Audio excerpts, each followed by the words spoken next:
We're going to talk about quantum number 3, but before we do that, let's recap a little bit. There are 4 quantum numbers that can describe every single electron in any atom. So it's like a fingerprint. Every atom's electron will have a different designation because the 4 numbers will be slightly different. The first one, the principal quantum number, designated by N, represents the energy levels, and that corresponds to the rows on the periodic table. Row 1 being hydrogen and helium. Row 2 including lithium, beryllium, boron, carbon, nitrogen, oxygen, fluorine, and neon. Row 3, sodium, magnesium, aluminum, silicon, phosphorus, sulfur, chlorine, and argon, and so forth. Row 4, okay.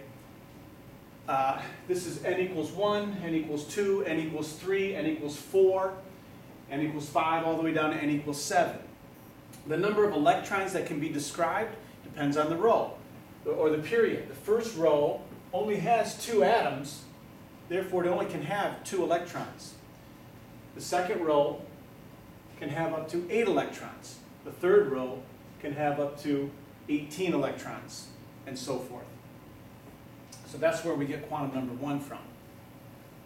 Quantum number 2 is a subset of quantum number 1. So the principal quantum number is the energy level. The second quantum number is a sublevel. So it's a subdivision of the energy level called a sublevel. And we've said that there are 4 possibilities for sublevels: S, P, D, and F. And notice on this side we have what's called rank. S is the lowest rank, it's according to energy. Then P is the next energy, D and F. The bigger the electron cloud of the sublevel, the more energy is required to keep that electron moving. So S in the same energy level and the same level is always going to be the lowest energy of the sublevels. And we said that the sublevel, the number of sublevels, matches the energy level. So for instance, energy level 1, row 1 in the periodic table, only has 1 sublevel, and that would be just 1s.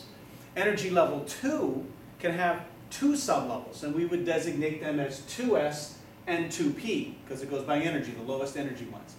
Energy level 3 can have 3 sublevels, so you call it 3s, 3p, and possibly 3d if there's enough electrons in the atom. And energy level 4 can have up to 4 sublevels: 4s, 4p, 4d, and 4f.